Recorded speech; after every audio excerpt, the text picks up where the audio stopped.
Cerita tentang seorang dokter perempuan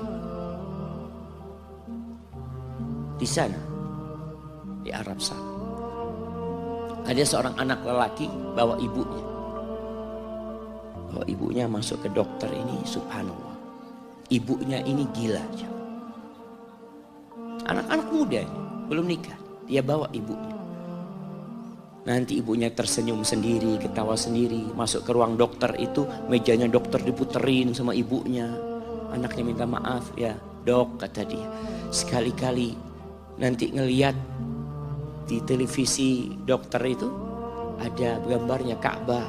Ibunya ngomong, nak kau bukan nak ngomong, kamu bohong mat kau bohong sama ibu. Katanya mau dibawa umroh ibu, kata dia. Nanti diludahin anaknya, digigit anaknya. Nanti kerudungnya ibunya terbuka, dipasangin lagi.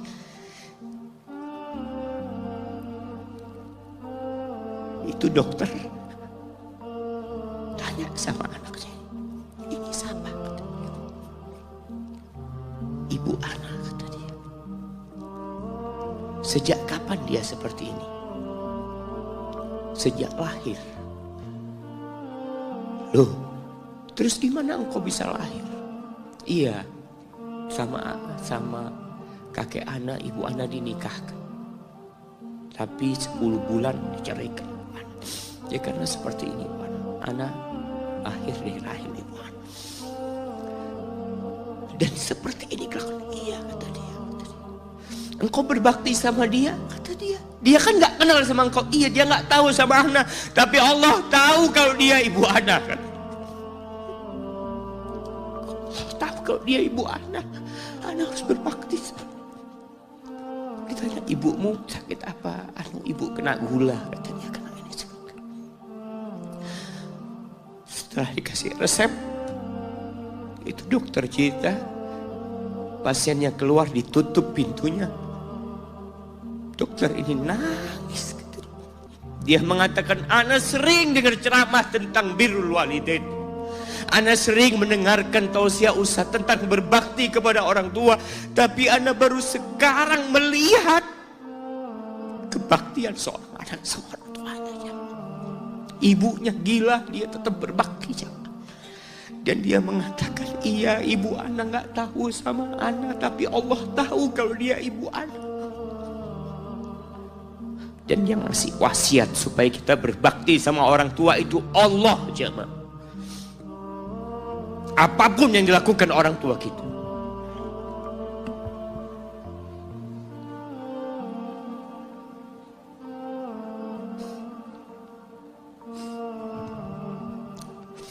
Apalagi ibu. Allah katakan, hamalathu ummuhu kurha wa wada'athu kurha. Ibu kita, hamil kita itu dalam kondisi yang sulit.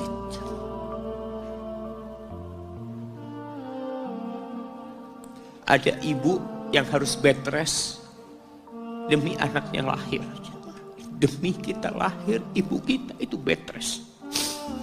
Capek dikit keluar darah. Ada yang harus hamil kita dalam kondisi dia ditinggal sama suaminya. Dia harus cari nafkah sendiri. Ada yang harus muntah-muntah demi kita. Allah. Lalu kita berdiri buat ibu kita. Capek. Diceritakan seorang, ya kita semua tahu ceritanya, tentang 3 orang yang masuk ke dalam gua. Kemudian gua itu tertutup dengan batu yang menggelinding. Lalu mereka bertawasul dengan amal soleh mereka. Salah satunya yang mengatakan, ya Rabbi, Allahumma, ya Allah, aku punya 2 orang tua. Aku punya 2 orang tua. Yang aku senantiasa memberikan susu kepada keduanya sebelum keluarga yang lain minum susu. Dia sudah menikah, dia punya istri, punya anak. Pada suatu hari, ya Allah, aku kejauhan cari rumput, sehingga aku balik dalam kondisi orang tua sudah tidur. Maka aku pereskan susu buat keduanya, ya Allah. Allah tahu, tapi dia mau cerita sama Allah. Dia ingin tawasul dengan amal soleh dia. Lalu aku taruh di wadah. Aku datang ke bapak ibuku, mereka tidur. Maka aku berdiri di hadapan kedua. Jamaah, bukankah bisa dia taruh di sebelah meja ibunya susu itu? Dia ambilkan meja, taruh di sana, dia bisa tidur. Dia sudah berbakti sama orang tuanya dengan seperti itu. Tapi anak ini tidak. Aku berdiri, ya Allah, aku gak ingin membangunkan keduanya. Dan aku terus berdiri, aku pegang itu susunya. Sampai mau subuh bangun, aku serahkan kepada kedua. Anak-anaknya nangis minta susu. Kata dia, lah, sampai bapak ibu aku minum. Kalian jangan minum. Kita kadang-kala sudah menikah lebih peduli sama istri kita, lebih peduli sama anak-anak kita.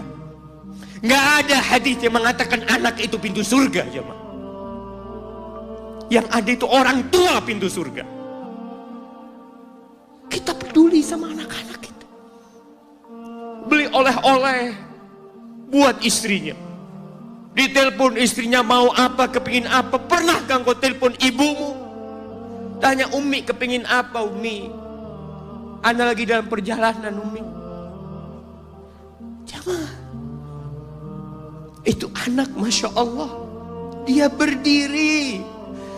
Kenapa dia kuat, jamaah? Karena dia tahu Allah yang nyuruh dia berbakti. Mungkin tidak ada yang melihat berdirinya dia, tapi Nabi ceritakan berdirinya dia. Dari malam jamaah sampai pagi, berapa jam dia ingat, ibuku hamil aku 9 bulan. Capek. Ana semakin tahu dengan tugas besar seorang ibu dan pengorbanan seorang ibu setelah Ana menikah. Setelah Ana tahu bagaimana istri Ana hamil, ketika dia harus tidur gak enak, makan muntah. Muntah aja, Ana melihat istri Ana sampai lemas dia muntah. Ana ingat begini ibu Ana hamil Ana. Lalu kita lupa, jemaah. Kita sok sukses, mungkin engkau lebih sukses dari orang tua. Tapi kalau nggak ada bapak ibu, engkau nggak akan pernah lahir di muka bumi. Allah ceritakan ibunya hamil dia. Wa wada'athu kurha, dan melahirkannya dalam kondisi sulit. Kadangkala perut ibu kita itu disobek demi kita keluar dari perut ibu kita. Antum meninggalkan luka di ibu. Itu dijahit. Kalau antum anak ketiga, Allahu Akbar, berapa kali dibelah perut ibu kita aja. Tubuhnya jadi jelek gara-gara kita. Tapi dia nggak peduli, yang penting antum lahir dengan selamat. Kalau ibu kita dikasih pilihan, ini nggak bisa diselamatkan dua-duanya. Salah satunya akan meninggal dunia. Kira-kira apa kata ibu antum? Iya, nggak apa-apa dok, selamatkan bayinya dok. Nggak apa-apa dok, biar dia lahir dok. Subhanallah. Berapa banyak ibu yang meninggal dunia ketika dia melahirkan anak. Wa hamluhu wa fisaluhu 30 syahra.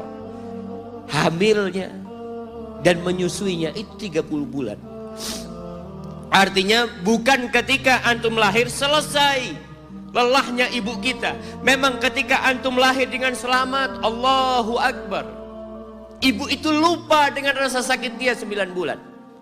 Ibu itu lupa dengan jeritan dia mengeluarkan kita ketika kesakitan. Itu lupa. Dia tersenyum, dia bawa anaknya, ditaruh di dadanya. Allahu Akbar. Kalaupun ada air mata yang menetes, Itu air mata kebahagiaan orang tua dengan hadirnya kita di muka bumi ini. Lalu kita bisa berjalan. Kita nggak bisa apa-apa lahirnya. Allah rekam kebaikan ibu kita.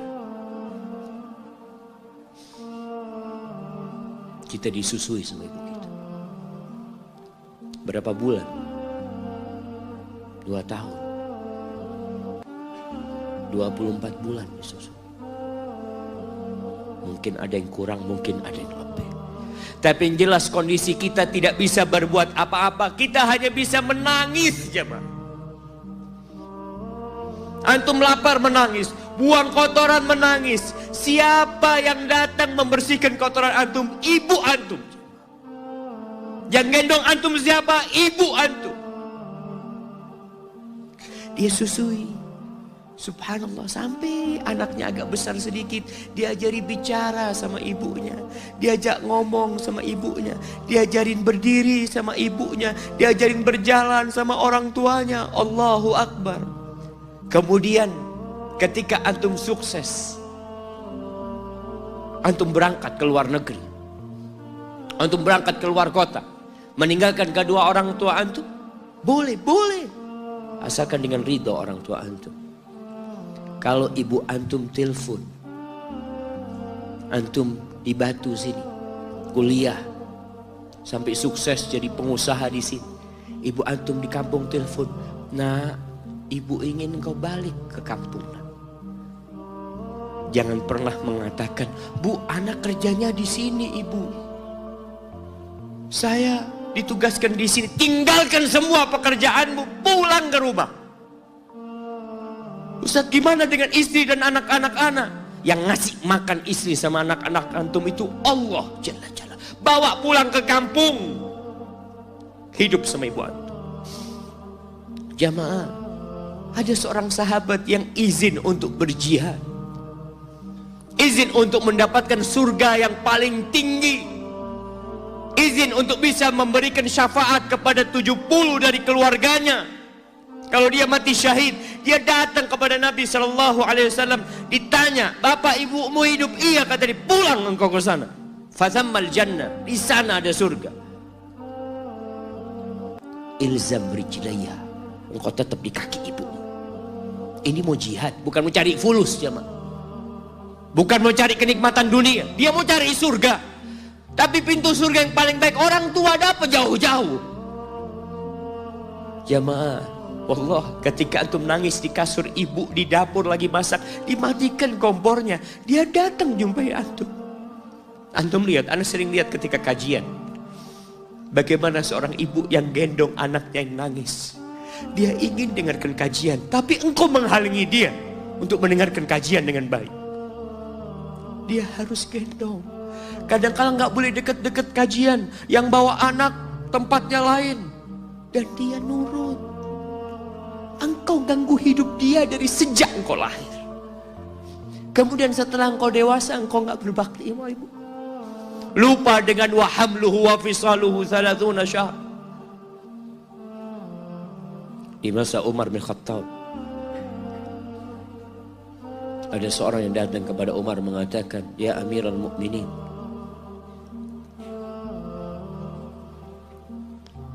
aku ini jadi kendaraan buat ibu. Aku ini yang membersihkan kotoran ibu, dan aku palingkan wajahku. Ibuku sudah lumpuh, gak bisa apa-apa, dan aku berusaha untuk berbakti sama dia. Aturani qad jazaituha. Gimana menurutmu? Apakah aku sudah balas kebaikan ibuku? Kata Umar, la, kata dia. Enggak, belum. Ya Amirul Mukminin, bukankah aku sekarang ini telah berbuat kepada ibuku seperti ibuku berbuat kepadaku waktu aku kecil? Artinya sama pekerjaannya sekarang ini. Aku yang menyuapin ibuku, aku yang membersihkan ibuku, yang mengantarkan dia ke kamar mandi. Semua yang pernah dilakukan ibuku, kira-kira sudah aku lakukan semua sekarang. Kata Umar, enggak sama, kata dia. Ibumu waktu merawatmu ketika engkau kecil, ibumu berharap engkau bisa hidup. Sedangkan engkau sekarang merawat ibumu ketika sudah tua sakit-sakitan, engkau berharap ibumu mati. Allah